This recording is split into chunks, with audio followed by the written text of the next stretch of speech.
"Excuse me, that line, it's reversed." It was past midnight in the top-floor conference room, bathed in cold blue light from the LED screen. Men in sharp suits stood in tense silence, eyes fixed on lines of code no one could untangle. And then, through the narrow space between them, a young woman with a mop in one hand and caution in her eyes spoke. Norman Greer, the lead engineer, turned slowly, irritated. The voice had cut through his explanation like a glitch in a perfect algorithm. "A janitor just commented on our code," he muttered, half laughing, half offended. The room tensed. Annie Lee lowered her gaze. "Sorry," she said. "I was just cleaning the board. Didn't mean to interrupt." But her voice had already shifted the air in the room. The glow of the screen dimmed, and for a second, no one moved. Richard Coleman, the CEO, leaned back in his chair. He had barely looked up during the whole meeting, until now. "What did you say?" he asked. Annie hesitated, then answered quietly. "The initialization order looks reversed. That can cause a protocol lockout. I've seen something like that before." She said it like she was recalling an old grocery list, not decoding a multimillion-dollar bug. Everyone waited for someone to laugh it off. No one did. Richard didn't respond. He just watched her carefully. There was something in the way she held herself. Quiet, observant, and unexpectedly precise. That was the moment, though no one knew it yet, when everything started to change. As soon as Annie left the room, Norman scoffed. "Great. Now we're taking suggestions from the janitorial staff." He chuckled dryly, but no one laughed with him. Richard Coleman didn't say a word. He was still staring at the space where she had been just seconds ago, like it held a ghost of an idea worth chasing. Claire John, the youngest developer in the room, finally spoke. "Maybe we should try it. I mean, she didn't sound wrong." Norman rolled his eyes and moved to the keyboard like a man defending his territory. "Fine. Let's humor her. Can't believe this is what we've come to." He typed quickly, inserting Annie's suggestion into the system. The screen flickered. Then, something unexpected happened. The red error logs began to vanish. One by one, line by line, gone. The room froze. No one spoke. Norman leaned in closer. The error that had stumped 20 engineers for a week was gone. Just like that. Richard sat back slowly, his expression unreadable. He reached into the folder beside him and pulled out a piece of paper, the one he had found on the table after Annie left. In the top corner, written in neat, slanted handwriting, was a single line. "Protocol conflict, reverse priority sequence." No signature, no heading, just insight. He stared at it for a long moment. Everyone else in the room was busy congratulating themselves, but Richard wasn't listening. His eyes were on the paper, and somewhere in his mind, a quiet question began to form. Who the hell is Annie Lee? That night, as Richard rode the elevator down to the lobby, the doors began to close, until he saw her. Annie Lee was pushing a cleaning cart toward the janitor's closet. Their eyes met for a brief second. She didn't smile, didn't nod. Just a glance, guarded and unreadable. Then she turned away. Richard watched the doors close in slow motion, her expression lingering in his thoughts longer than he expected. The next morning, in the boardroom, Norman stood tall. "I resolved the critical error last night," he announced. "We're stable now. The system's secure." Applause followed. Executives exchanged relieved glances. One even leaned over to whisper, "Finally." Richard didn't clap. He reached into his jacket and pulled out the folded note Annie had left behind. He unfolded it slowly, reading the same line again. "Protocol conflict, reverse priority sequence." He cleared his throat. "Norman, who suggested that particular fix?" Norman blinked, then shrugged. "Our team reviewed all options. I made the final call." Richard nodded, folding the paper again, pressing the crease with his thumb. He didn't push further. Later that evening, he requested security footage from the IT department. He watched the timestamp, 11:37 p.m., when Annie stepped into the empty boardroom. She walked slowly to the whiteboard, paused, marker in hand. But instead of writing, she pulled a small notepad from her pocket. She scribbled something, then placed it on the table and quietly walked away. It was the same note. Richard leaned back in his chair, eyes locked on the screen. She didn't hesitate. She didn't guess. She knew. A name surfaced in his memory like something long buried under dust. 7 years ago. Layoff file. Final page. Lee, Annie. Terminated. R&D division. Reason: low productivity. Richard closed his eyes. He could still see the ink from his own signature across that line. He had let her go. Annie Lee, MIT. Richard stood by the floor-to-ceiling window in his office, the skyline glowing behind him. The city lights reflected off the glass like data points waiting to be connected. He opened a bottom drawer and pulled out an old binder, one he hadn't touched in years. Inside, termination files. Pages of names. Just numbers and percentages back then. He flipped to the last tab, scanned the bottom of a printed spreadsheet. Lee, Annie. R&D division. Terminated. Productivity concerns. He let out a slow breath. She hadn't protested. No emails. No exit meeting. Just disappeared. A name on a list. But now, that name had written the line that saved the system. The next morning, Annie arrived earlier than usual. She moved quietly through the halls, her cart rolling over the marble floors like it had every other day. But today, Richard was waiting. He stepped out from the hallway, blocking her path gently. The memo. That was you, wasn't it? Annie looked up, surprised but composed. She nodded once. Barely. It wasn't much. Just something I noticed while cleaning. Just something she noticed. As if identifying a root conflict in $1 million system was no bigger deal than spotting a smudge on glass. Before Richard could reply, footsteps echoed behind them. Norman. He gave Annie a smug once-over. So we're taking advice from janitors now? What's next? Letting interns run the firewall. Annie didn't respond. She turned the cart and kept walking. Richard, however, kept his eyes on Norman. His voice, calm but edged. We might need to relearn who we think is valuable, Norman. Norman scoffed, clearly missing the weight of that sentence. But Richard had seen something. Something in Annie's eyes. Not arrogance. Not defiance. Just certainty, the kind that only comes from someone who's been here before and never got credit for it. And for the first time in years, Richard realized. He had overlooked a genius in plain sight. Later that day, Richard couldn't focus. Every meeting felt like noise. Every projection, every sales figure, every risk assessment. None of it held weight like that one folded note still sitting in his jacket pocket.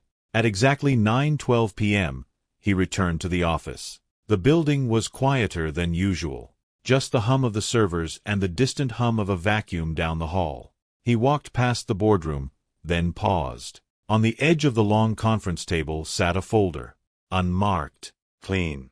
Inside, a single page. Richard opened it slowly. It wasn't typed. It wasn't formatted like an engineer's report. It was handwritten, again. Neat. Direct. Technical. Notes about memory leakage in subroutine 14B. Suggestions on isolating faulty processes. Detailed. Precise. Like someone had lived inside the system and knew exactly where it would break before anyone else did. He looked at the corner of the paper. No signature. Just a paperclip holding a small post-it note. I'll be gone by Friday. Thank you for listening. Richard sat down. Gone. He picked up the phone, then paused. He had no idea what to say. It wasn't an employee. Wasn't even someone on payroll. She didn't ask for anything. Not money. Not credit. Not recognition. Just to be heard.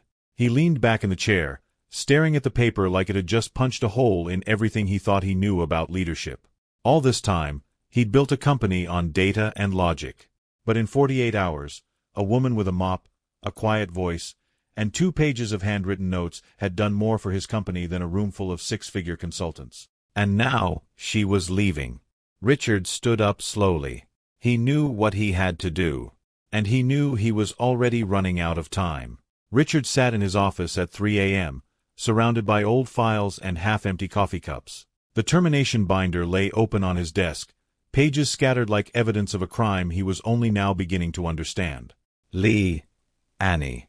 R&D Division. MIT graduate. Specialized in systems architecture. He read further. Terminated due to restructuring. Department dissolved. Richard closed his eyes. The recession had hit hard, and decisions had to be made quickly. Too quickly. He'd signed dozens of termination letters without reading the details. Names became numbers. People became percentages. But Annie Lee wasn't just a number. She was the architect of the very system that was now keeping his company alive. His phone buzzed. A text from his assistant. Board meeting moved to 9 a.m. They want answers about the system failures. Richard stared at the message, then at Annie's old employee photo. Young, hopeful, brilliant. The same eyes that had looked at him in the hallway yesterday, except now they carried years of disappointment. He had destroyed her career, and she had just saved his. Richard found himself walking through the building's lower levels, past the maintenance rooms and storage areas. He'd never been down here before. The fluorescent lights hummed overhead, casting everything in harsh white light. He found Annie in the supply closet, organizing cleaning materials with the same methodical precision she'd shown with the code. "We need to talk," he said. Annie looked up, unsurprised. "About what?" "About MIT. About the R&D division. About the fact that you designed half the systems running this company." Her hands stilled on the bottles of cleaning solution. "That was a long time ago, Mr. Coleman. 7 years. I signed your termination letter." Annie straightened, meeting his eyes directly for the first time. "I know." The silence stretched between them like a chasm. "Why didn't you say anything? When you fixed the system, when you left those notes, why didn't you tell me who you were?" Annie's laugh was quiet, without humor. "Would it have mattered? You needed the problem solved. I solved it. My name on it wouldn't have changed the code. It would have changed everything. For you, maybe. Not for me." She turned back to her supplies, but Richard stepped closer. "The system you fixed, it's based on architecture you designed when you worked here, isn't it?" Annie's shoulders tensed. "About 60%. The core framework, the security protocols, the backup systems, those were mine. Your new team built on top of it, but they never understood the foundation. That's why you knew exactly what was wrong. That's why you could fix it in 30 seconds. I know that system better than I know my own heartbeat, Mr. Coleman. I spent 3 years of my life building it.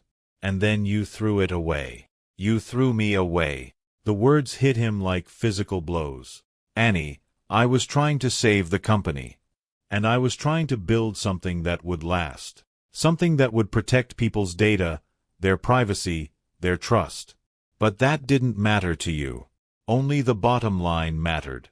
She picked up her cleaning cart and started to leave, then paused. "The system is stable now. It should hold for a while. But you'll need to rebuild the security layer within 6 months, or you'll have bigger problems than server crashes." She walked away, leaving Richard alone in the supply closet, surrounded by the smell of industrial cleaner and the weight of his own mistakes. The board meeting was a disaster. Richard sat at the head of the polished conference table, facing 12 angry investors who wanted explanations he couldn't give. "The system failures cost us 3 major contracts," board member Patricia Hayes said, her voice sharp. "Our stock price has dropped 18%. What's your plan?" "The immediate crisis has been resolved. Our systems are stable." "By who?" "Your team said it was impossible to fix." Richard hesitated. "We found the solution."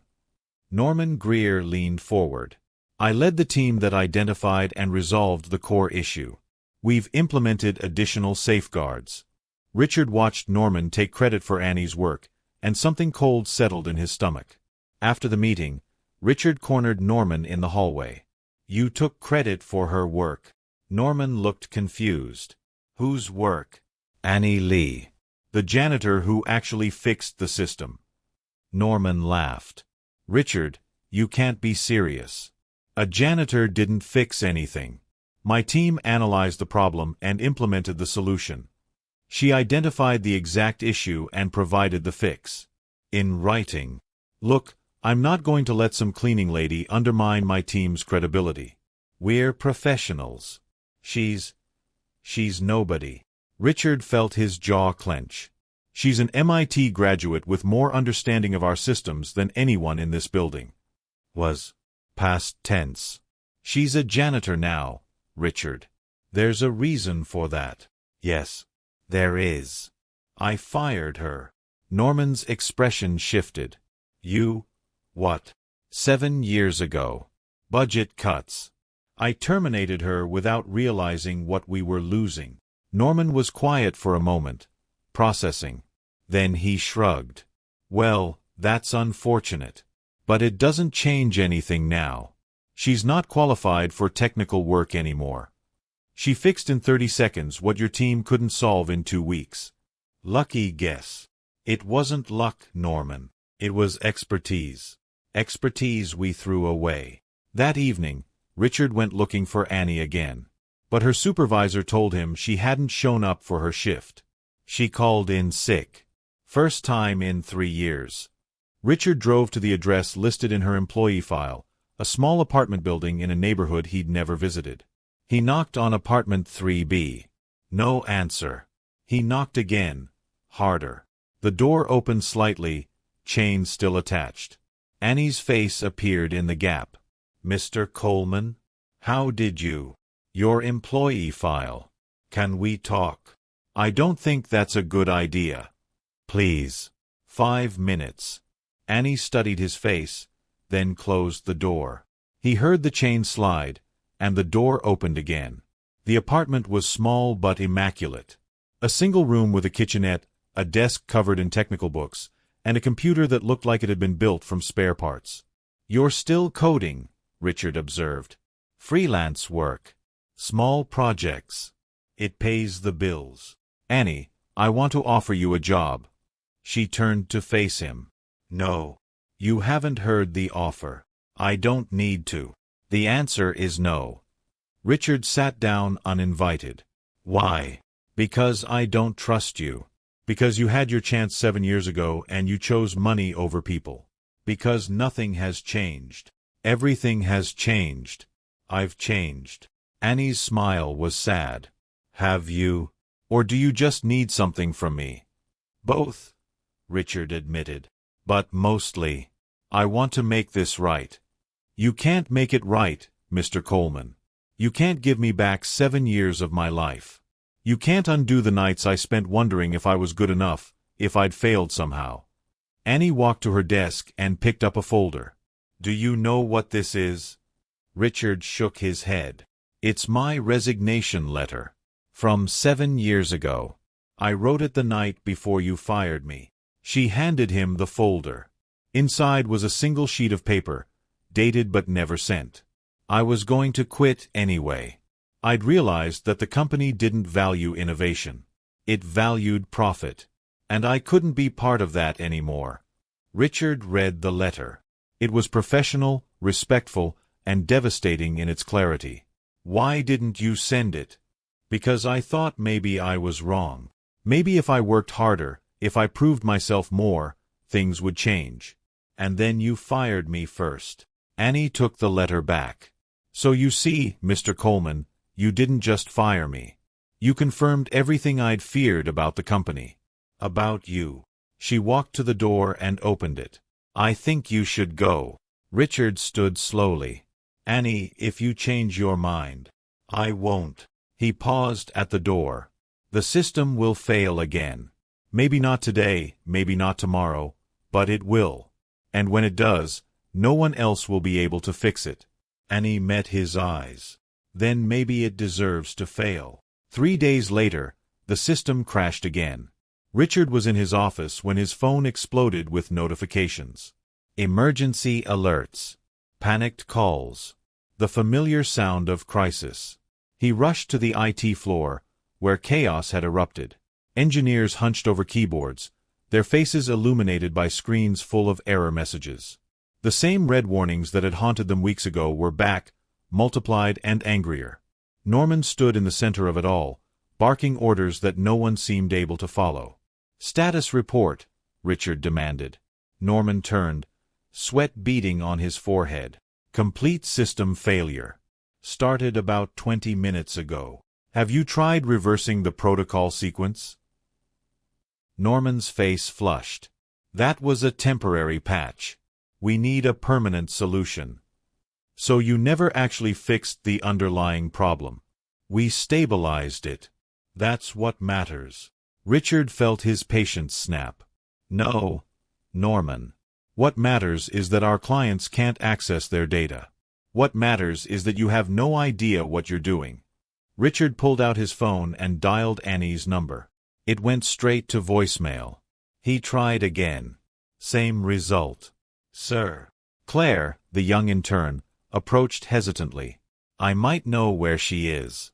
There's a 24-hour diner on 5th Street. She goes there sometimes after her shift." Richard was already moving toward the elevator. The diner was exactly what Richard expected. Worn vinyl booths, fluorescent lighting, and the smell of coffee that had been brewing too long. He found Annie in a corner booth, her laptop open, surrounded by printouts and empty coffee cups. She looked up as he approached, unsurprised. "Let me guess." The system crashed again. Richard slid into the booth across from her. "How did you know?" "Because you never fixed the real problem. You just put a Band-Aid on a severed artery." "Can you fix it?" Annie leaned back, studying him. "Can I?" "Yes." "Will I?" "That's a different question. What do you want?" "I want you to admit that you need me. Not just my skills, not just my knowledge." "Me?" "Annie Lee. The person you threw away." Richard met her eyes. "I need you, Annie. The company needs you. I was wrong to let you go, and I was wrong to wait this long to ask you back." Annie closed her laptop. "Then let's go save your company." They arrived at the office to find the IT floor in complete chaos. Annie walked past Norman without a word, straight to the main terminal. She began typing, her fingers moving with practiced efficiency. "What are you doing?" Norman demanded. Annie didn't look up. "Accessing the core architecture. The part you've never seen. You can't just..." "I can. Because I built it." She pulled up screens that Norman had never accessed, navigated through code structures he didn't recognize. Within minutes, she had isolated the problem. "Here," she said, pointing to a section of code. "This is where your patch created a recursive loop. Every time the system tries to self-correct, it creates a new error." Annie's fingers flew across the keyboard. She began rewriting entire sections of code, not just fixing errors but rebuilding the logic from the ground up. "Stop," Norman said. "You're going to break everything. Everything is already broken." "There," she said, hitting enter. "Try it now." The screens flickered. Error messages began disappearing. System status indicators turned from red to yellow to green. The room fell silent. Richard felt something shift in his chest. Pride, relief, and something else, respect. "Annie," he said, "I want to offer you a position. Chief Technology Officer." The room erupted. Engineers started talking at once. Norman's face went white. "Richard, you can't be serious. She's been out of the field for 7 years. She just fixed in 20 minutes what your team couldn't solve in 3 days." Annie stood up slowly. "I appreciate the offer, Mr. Coleman. But I need to think about it." As she gathered her things, Norman stepped in front of her. "This isn't over.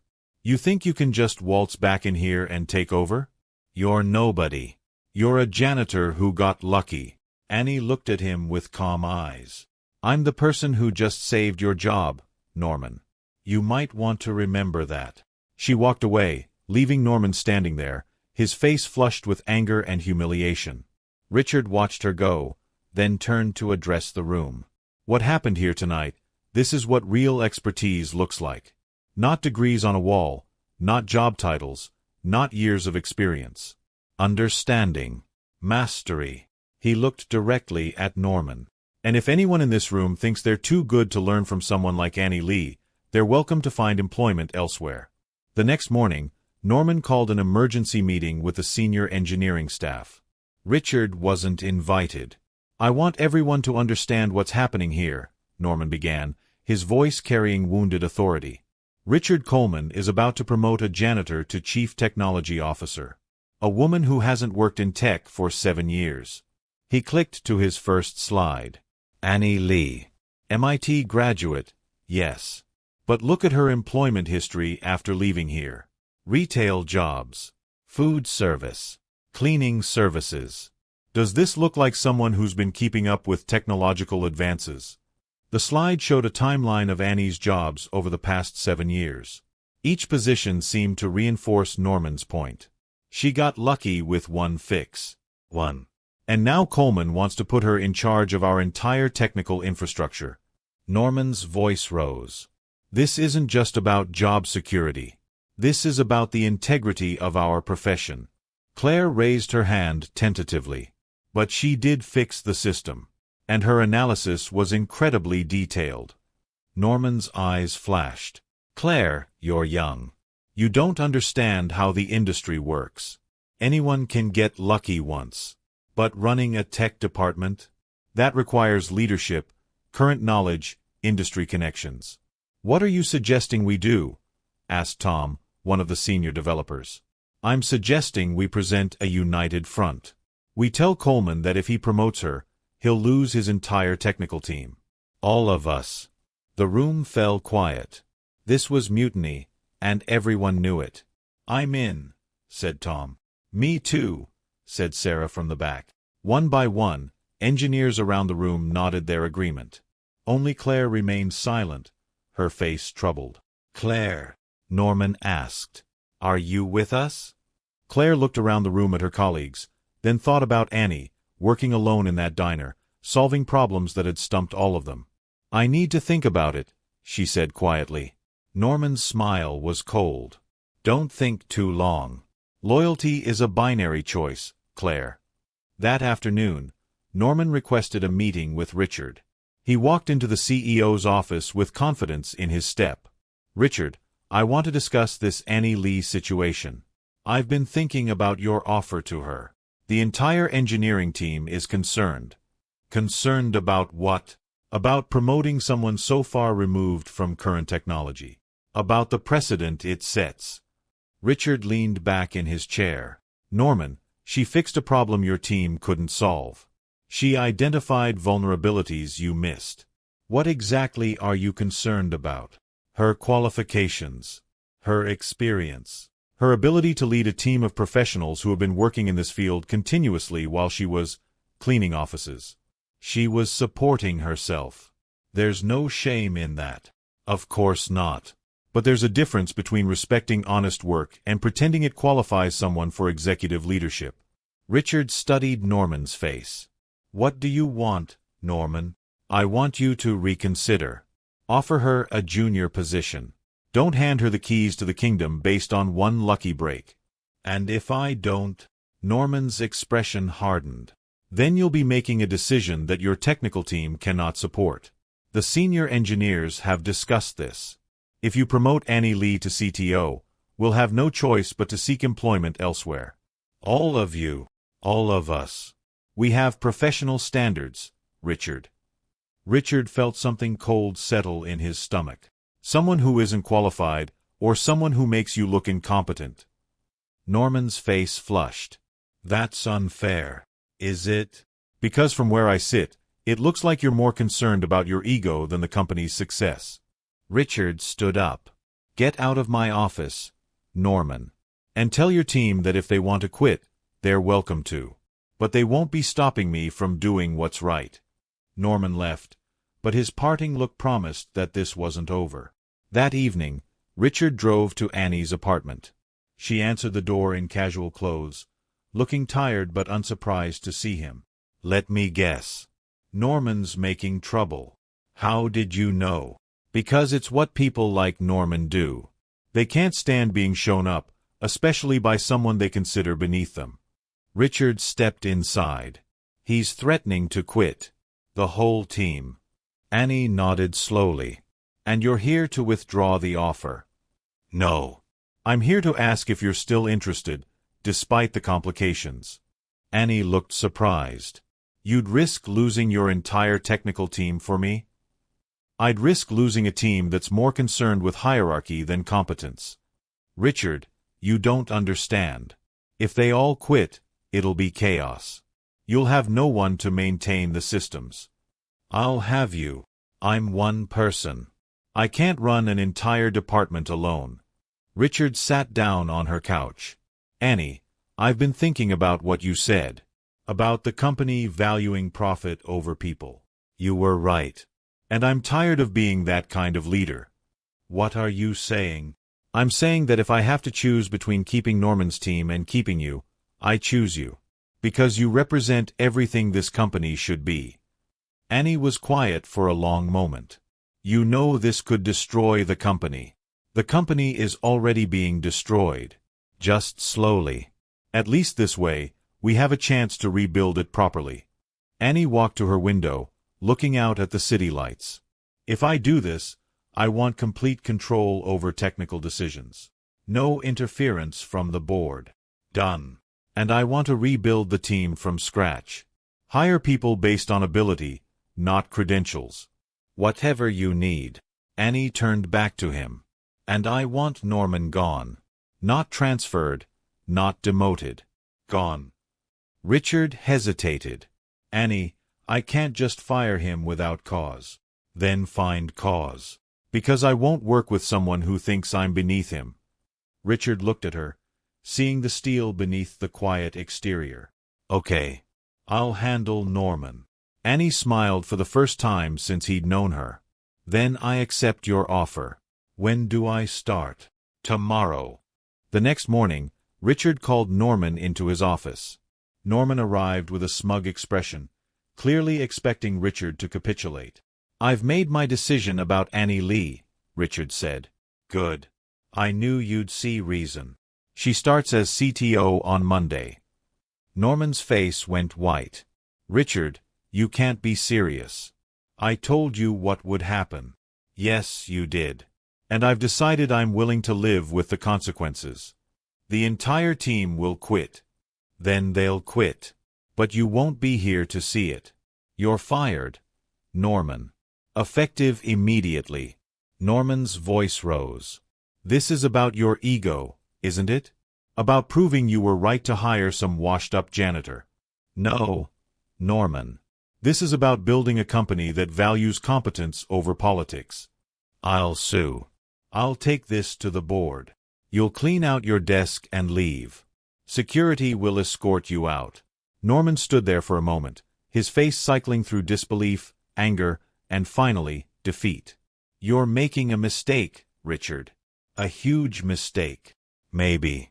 But it's my mistake to make. After Norman left, Richard sat alone in his office, wondering if he'd just saved his company or destroyed it. His phone rang. It was Patricia Hayes from the board. Richard, I just heard about Norman. What the hell are you doing? I'm cleaning house. You're committing corporate suicide. The board will never approve this. The board doesn't have to approve it. I'm the CEO. Not for long if you keep this up. Richard looked out his window at the city below. Patricia, I've spent 10 years building this company by playing it safe, by making decisions based on what looked good rather than what was right.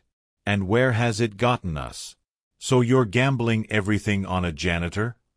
I'm gambling everything on the most talented engineer I've ever met. Someone who was right here all along, and I was too blind to see it. Richard. The decision is made, Patricia. Annie Lee starts Monday. Norman is gone. And if the board doesn't like it, they can find a new CEO. He hung up and immediately called Annie. It's done, he said. Norman's gone. The position is yours. And the board. They'll come around. They have to. What if they don't? Richard smiled. Then we'll build something better without them. Monday morning arrived with the weight of inevitability. Richard stood in the lobby at 7:30 a.m., waiting. At exactly 8 o'clock, the elevator doors opened, and Annie stepped out. She wasn't wearing a cleaning uniform. Instead, she wore a simple black blazer, dark jeans, and carried a leather messenger bag. Her hair was pulled back, and she moved with quiet confidence. "Ready?" Richard asked. Annie looked around the lobby.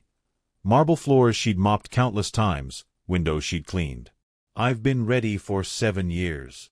They rode the elevator to the executive floor in silence. As the doors opened, Richard realized this was the moment everything changed. "Your office is down the hall," he said. "Corner office, view of the city." Annie paused. "Richard, I need to tell you something before we do this." "What?" "I'm scared." The admission hung between them like a confession. "Of what?" "Of failing. Of proving Norman right. Of letting you down after you've risked everything for me." Richard looked at her, really looked at her. Not the janitor, not the MIT graduate, just Annie. A woman who'd been knocked down and was choosing to get back up. "Annie, you've already succeeded. You saved the company. Everything else is just details." She nodded, straightening her shoulders. "Then let's go change the world." The nameplate on the door read, "Annie Lee, Chief Technology Officer." Annie stopped in front of it, her hand hovering over the nameplate like she was afraid it might disappear. "It's real," Richard said softly. "I know. It's just, I used to clean this office. And I'd think about how different our lives were. How he got to solve problems while I got to clean up after people who solved problems. And now," Annie pushed open the door. "Now I get to solve problems again." The office was spacious, with floor-to-ceiling windows overlooking the city. Annie walked to the window, looking out at the skyline. "I can see my old apartment from here.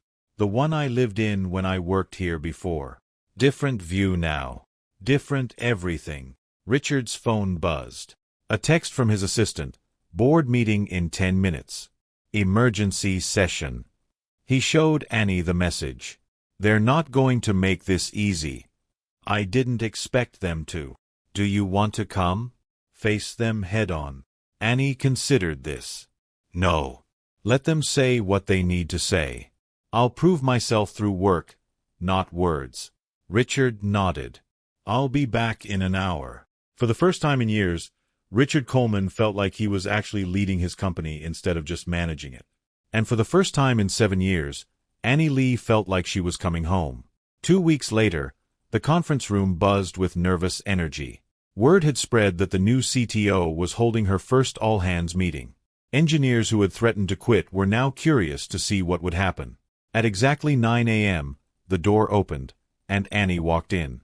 She wasn't the quiet janitor they remembered. She moved with purpose, her messenger bag slung over her shoulder. She owned the room before she'd even spoken. "Good morning," she said, setting her materials on the table. "I know most of you by sight, but we've never been properly introduced. I'm Annie Lee, your new CTO." Murmurs rippled through the crowd. Claire sat in the front row, watching intently. The senior engineers who'd backed Norman sat in the back, arms crossed. "I want to start by addressing the elephant in the room," Annie continued. 3 weeks ago, I was cleaning your offices. Today, I'm your boss. I know how that looks." She paused, making eye contact with different people around the room. "You're thinking this is some kind of publicity stunt. You're wondering if I'm qualified, if I understand the technology, if I can actually lead a team." Tom, one of the senior developers, shifted uncomfortably. These were exactly his thoughts. "Those are fair questions. And I'm going to answer them the only way that matters, through results." Annie clicked to her first slide. It showed the original system architecture from 8 years ago, covered in detailed annotations. "This is the core framework that runs our entire operation. Every security protocol, every data structure, every backup system. I designed it. I built it. I've been maintaining it in my head for 7 years." The room fell silent. Even the skeptics leaned forward. When Norman's team couldn't fix the system crash, it wasn't because they weren't smart. It was because they were trying to repair something they'd never fully understood. She clicked to the next slide, showing recent failures with detailed explanations. "Every problem we've had traces back to modifications made to my original design.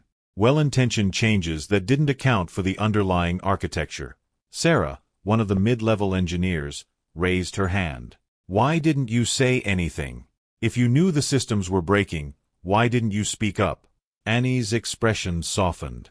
Would you have listened?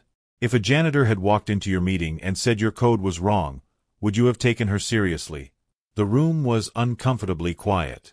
I tried, in small ways. I left notes. I made suggestions. But I was invisible to you. She clicked to her next slide, a comprehensive rebuild plan. But that's the past. This is the future. We're going to rebuild our entire technical infrastructure from the ground up. Tom finally spoke up. With what team? Half the engineering staff is gone. With the right team. People who care more about solving problems than protecting their egos. Annie looked directly at him. Tom, you're a talented developer. But you've spent more time complaining about my promotion than actually writing code. That's not the kind of engineer I need. Tom's face reddened. Are you firing me? I'm giving you a choice. You can stay and be part of something amazing, or you can leave and find a job where your insecurities matter more than your output. The tension was palpable. This was the moment everyone had been waiting for. Tom stood up. I don't have to listen to this from someone who... Someone who what? Annie interrupted, her voice calm but firm. Someone who saved this company? Someone who built the systems you couldn't fix? Someone who's more qualified for this job than you'll ever be. Tom opened his mouth, then closed it. He looked around for support, but found only uncomfortable stares. I quit, he said finally. Good luck, Annie replied. HR will process your paperwork. Tom stormed out, slamming the door. The room remained silent. Anyone else? Annie asked. No one moved. Good. Now let's talk about how we're going to change the world. For the next hour, Annie outlined her vision. Not just technical improvements, but complete cultural transformation. By the end, even the skeptics were nodding along. As people filed out, Claire approached Annie's desk. That was incredible, she said. Annie smiled. Claire, can I tell you something? I've been practicing that speech for 7 years. Every night, I imagined what I'd say if I ever got another chance. And now you have it. Now I have it. And I'm not going to waste it. 3 months later, Richard stood in the same conference room where Annie had first spoken up about the reversed code. But everything had changed. The room was packed with reporters, investors, and industry leaders. Annie stood at the front, no longer the quiet janitor but a confident executive announcing the most significant breakthrough in cybersecurity history. Ladies and gentlemen, she said, I'd like to introduce you to the future of digital security. The demonstration was flawless. Hackers from around the world had been invited to attack the system. None had succeeded. This technology isn't just an improvement, Annie continued. It's a complete reimagining of how we protect digital information. And starting today, it's available to companies worldwide. The questions came fast and furious. Annie handled them all with the expertise of someone who'd been preparing for this moment her entire career. After the presentation, Richard found her in the hallway. How does it feel? He asked. Like I'm finally doing what I was meant to do. Any regrets? Annie looked back at the conference room, then at the nameplate on her office door. Just one. I wish it hadn't taken 7 years to get here.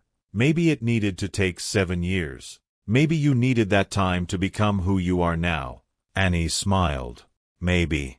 Or maybe the world just needed time to catch up to what I was trying to build. They walked together toward the elevator, past the marble floors Annie had once mopped, past the windows she'd once cleaned, past the offices where she'd once been invisible. Richard, she said as they reached the elevator, thank you for seeing me when no one else did. For taking a chance when everyone said you were crazy. Thank you for saving my company. For showing me what leadership really looks like. For proving that the most important person in the room might be the one nobody notices. The elevator doors opened, and they stepped inside. As they rode up to the executive floor, Richard realized this wasn't just the story of a company's transformation. It was the story of what happens when you finally see people for who they really are. The nameplate on the door read, Annie Lee, Chief Technology Officer. But everyone in the industry knew her by a different title now, the architect of the future. And in the supply closet where she'd once organized cleaning materials, there was now a small plaque, "Innovation can come from anywhere. We just have to be brave enough to see it." It was signed, Richard Coleman, CEO. In memory of the biggest mistake I almost didn't fix.